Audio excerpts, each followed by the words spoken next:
your content, and it makes your content more meaningful, more relevant. It also makes conversations more relevant.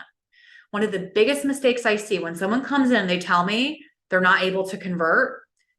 I go to their content and I see the problem. Super fluffy general content. When you speak to everyone, it waters you down and you end up speaking to no one. And it's counterintuitive because as humans, the way our brains are wired, our brain is wired to seek pleasure, avoid pain, and do it as efficiently as possible. So our brain is not wired to go out there and be controversial or say something that could be like turn someone off. But that's the whole point when you're marketing, because you turn those off, you turn these people off, but you turn your people on and you light them up and you speak to them. Okay. So the modern strategy here is you want to post content centered on your niche and personal brand. Now, do not panic when I say the word niche. Okay. I had a lot of drama about this too. So I'm going to help you guys with this. I'm going to make it so simple. If there's one thing I learned from John Maxwell, he took complex things and made them simple, because simple is what gets done. Simple is what gets executed.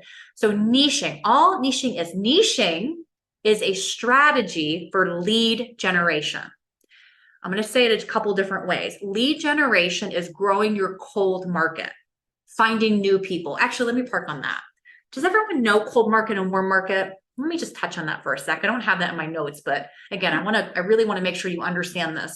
Cold market is simply people who aren't aware of you. They don't know you and they don't know what you offer. Okay. Warm market are people who do know you, who do know what you offer. So niching is a lead generation strategy to help new people get to know you and find you, but not just any people, your ideal people. Okay. A lot of people overcomplicate this and they make this very stressful, and it doesn't have to be. I'm going to give you a couple really simple ways to do this. The very first simplest way to niche down, it's simply this. Your dream team member is typically a former version of you. Okay.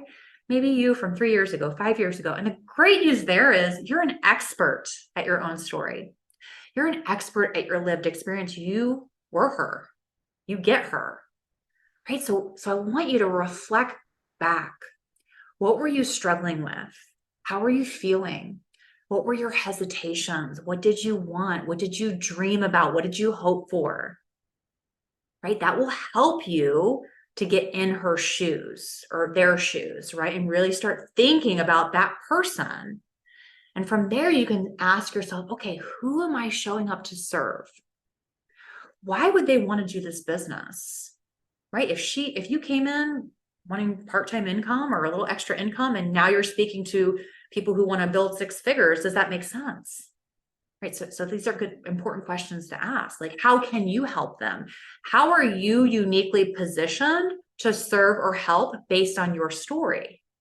Right. When you are sharing value, when you're sharing content and stories, things that are relevant to your niche, it's really important that you do make it relevant. And it makes it pretty simple when you reflect back and share your life. Case in point, notice how I started with my story. The reason I wanted to share about who I am is I want you to know that I get it. I know